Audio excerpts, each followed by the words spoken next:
I know this is sudden, but can you stay at my place for a month, starting next month? This utterly unexpected request came from the newly transferred female chief who had suddenly called me in. It was more than enough to throw me into a state of confusion. This utterly unexpected request came from the newly transferred female chief who had suddenly called me in. We're not close enough for me to be living at her place. Excuse me. While I was taken aback, the chief blushed, fidgeting in embarrassment. Through this request from the chief, my life was about to take a significant turn. My name is Thomas Mason. I'm 32 years old and work at an elderly care facility. I've always loved interacting with older folks since I was a kid, being quite the granny's boy, so caregiving is the perfect job for me. However, the caregiving staff at work are mostly women in their 50s and 60s, and there are only two men, me and the chief. That's why the chief and I often take on heavy lifting, and I was a little dissatisfied with the unfair division of work. But I can't voice such complaints to female staff. The chief, who was the only one I could rely on, has already passed the age of 65 and will retire. Once the chief retires, will I help everyone with their work? Well, until now, the work was finished because the chief helped me with the work. Such thoughts filled my mind, and I couldn't help but sigh. Then, the chief retired in no time, and a 35-year-old female chief was assigned from another department. My name is Kay Scott. Nice to meet you all. When she introduced herself to us, I felt that Miss Scott suddenly looked surprised when her eyes met mine, and quickly averted her gaze. Then, she continued with her greeting. What's going on? Does she know me? But I don't know her. I started working, with a little strange feeling. Unlike the previous chief, the new chief did not seem intimidated by the older staff in their 50s and 60s and was not shy about giving work instructions.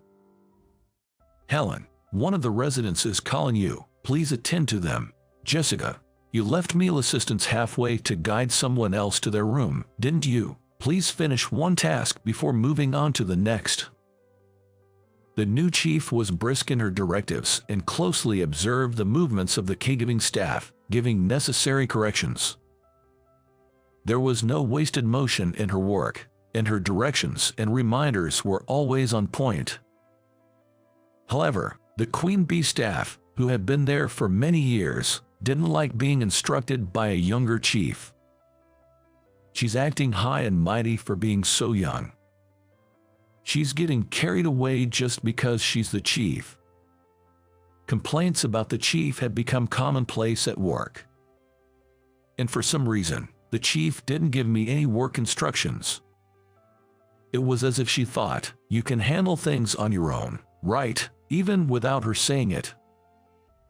Seeing this, the Queen Bee staff members started complaining about the chief again. It's weird how she only gives us instructions and doesn't say anything to Thomas. She's probably just buttering him up because he's a man. Pathetic for a chief. Whenever I was in the staff room, I could always hear people bad-mouthing the chief. I was getting wary of hearing it, so I started spending more time chatting with the residents and less time in the staff room. However, being out of the staff room meant my paperwork wasn't progressing at all. I was getting tired of feeling like I didn't have a place at work and my work was not moving forward. That's why I asked her for instructions. What should I do? Is there any work that I can handle? After saying that, I approached the chief on my own.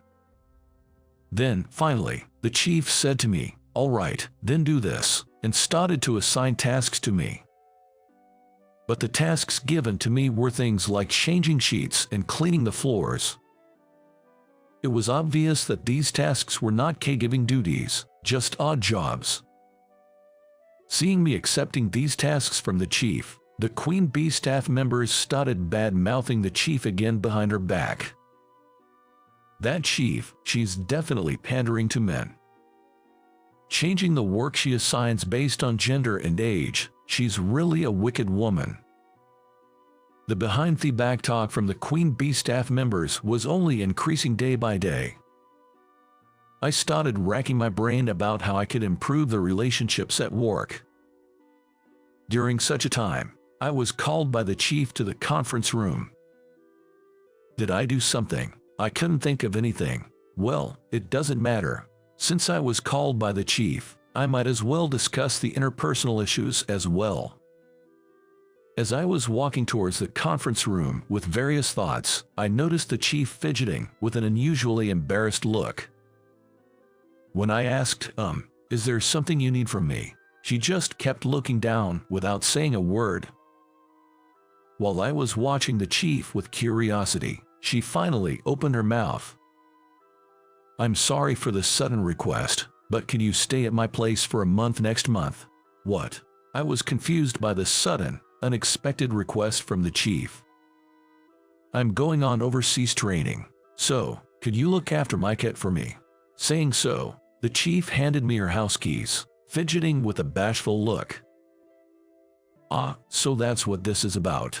Although I understood, I felt a strange sense of urgency about this unexpected request from the chief.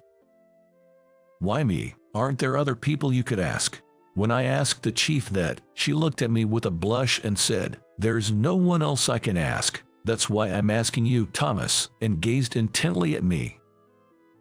Looking at the chief's embarrassed, yet serious eyes, I couldn't refuse. Well, if you're okay with me, I'll do it. As I muttered that, the chief's face lit up all at once. Really? Well, I'm counting on you next month then, she said, now, back to work, and walked out of the meeting room with a spring in her step. I could only stand there, dumbfounded, watching the cheerful figure of the chief retreat. No matter if she didn't have anyone else to ask, why me? I'm not particularly close to the chief. With those thoughts in mind, I returned to my workspace. It was strange that the chief would entrust all her personal and home matters to me, a mere employee. As I thought about various things, I felt strange about the chief's attitude and had a vague feeling. At the end of the workday, I decided I had to refuse the chief's request and stayed behind in the office. However, the chief was caught up in preparing for her overseas training. She was discussing the training with the office staff, receiving explanations about the flow of the day, meeting up with the translator, and so on. In our nursing home, there is an annual overseas training program for caregivers, nurses, and dietitians. They visit countries known for their advanced welfare systems, like Sweden, Denmark, and New Zealand, to observe and learn about their caregiving techniques in local hospitals and elderly homes. Usually, experienced employees attend to reflect on their usual caregiving tasks. But it seems that they couldn't gather participants this year. And apparently, the caregiver who was supposed to go suddenly couldn't make it due to a family matter. It was understandable then that the chief, who had recently transferred, was suddenly set to go on overseas training next month. As the chief busied herself with preparations for the overseas training, a month passed without me being able to say a word. The spare key she had given me still remained in my bag. The day before the chief's overseas training. Is she really going tomorrow? As I stared at the key I had received from the chief and thought about various things, the chief, who was about to go on her overseas training the next day, called out to me. Could you drop by my place after work today? From tomorrow, I'll be relying on you to take care of my home daily. Upon hearing the chief's voice, I ended up having dinner at the chief's house after work that day. For some reason, although I should be visiting the chief's house for the first time, the apartment building seemed vaguely familiar. I thought about it for a while, but in the end, I couldn't remember anything, and with a feeling of unease, I entered the chief's home. As soon as I stepped into the chief's home, something black flew across in front of me. What? As I stood there in surprise, The cat, which had been on top of the cat tower until a moment ago, dashed into the depths of the room with great speed.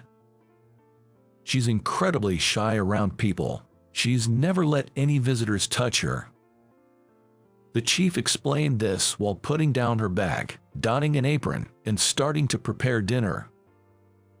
Wait a minute, I've never owned a cat before. There's no way I can take care of one that's so timid. When I voiced my concerns, the chief waved me over to the kitchen and said, "Come over here." She then proceeded to teach me about the proportions and timing for preparing cat food and water. She even showed me how to clean the litter box. But even if I understand how to take care of her, I don't think I'll be able to bond with her. When I voiced this concern with a sigh, the chief responded, "You don't have to force yourself to get along with her. Just make sure you feed her and take care of the litter box. That's all you need to do." I was overwhelmed by the chief and reluctantly said, "I understand. I learned only the basics of cat care from her." Then, the chief hastily cooked dinner for me and left early the next morning for an overseas training program. The next day, I continued with my regular work as usual. Today, as well, I was busy with work, and before I knew it, it was past the regular time. "Oh, no, I have to take care of the cat," I exclaimed and quickly stood up, hastily clocked out, and headed towards Chief's house. When I arrived at the house, a swift black figure dashed past me. Looking up, I saw a cat tower next to the front door, and from it, the cat jumped down and fled into the room. Is it okay to jump down from such a high place? If this continues, she'll eventually get hurt. Saying so, I went into the room to replenish the cat's food and clean the litter box. As I did this, the cat was watching me intently through a gap in the sliding door of the bedroom. Come to think of it, I hadn't asked the chief for the cat's name. I took the liberty of naming her Fluffy and tried to beckon her over, but the cat hissed in intimidation. I worried that this situation might be causing the kitty some stress. I said to her, "I'm going home now, make sure you eat your food," and left Chief's house. For about a week, I went over to Chief's place daily. The cat seemed to find it strange that I, a stranger, not its owner, was visiting the house every day to feed it and clean its litter box. Slowly, she started venturing out from behind the sliding door of the bedroom, tentatively sniffing my back. However, she would jolt and retreat back to the bedroom whenever I moved. Despite this, I felt like I was gradually closing the distance with the cat. In order not to startle her, I'd carefully place a treat in front of her, keeping my movements to a minimum. Then, even though she'd contemplate returning to the bedroom for a moment, she'd sniff at the treat and take a bite. With such persistent efforts, the cat started to come near me. She would sniff the hem of my clothes, back hunched in caution. She would surely bolt at an incredible speed if I made any sudden move. I was unable to move, frozen in place for several minutes. But today, I started work early at 7 a.m. and worked overtime. I ended up missing my lunch break and was famished. I desperately wanted to eat something, but I couldn't move. My hunger eventually won over, and I decided to move slowly. The chief had previously told me, "You can eat anything you find in the house." I got up as if in slow motion and went to the kitchen. Then, I opened the refrigerator and scanned its contents just with my eyes. For some reason, the cat did not run away, but slowly followed me, then just sat there watching me. I couldn't figure out what to eat, so I pulled out a fruit jelly that the chief had bought and placed it on the table. The cat, from under the table, looked up at me curiously as I sat there eating the fruit jelly for dinner. With all of this going on, I naturally became closer to the cat, and before I knew it, she didn't run away even when I touched her. In fact, she began to rub against me and purr. I had no idea why I was so favored, and of course, I couldn't ask the cat. I was filled with a sense of wonder, as I'd never touched a cat before. I was fascinated by how soft and comforting the cat was. Without realizing it, playing with Chief's cat had become my only source of comfort after a hard day's work. Today marks the final day of the Chief's overseas business trip.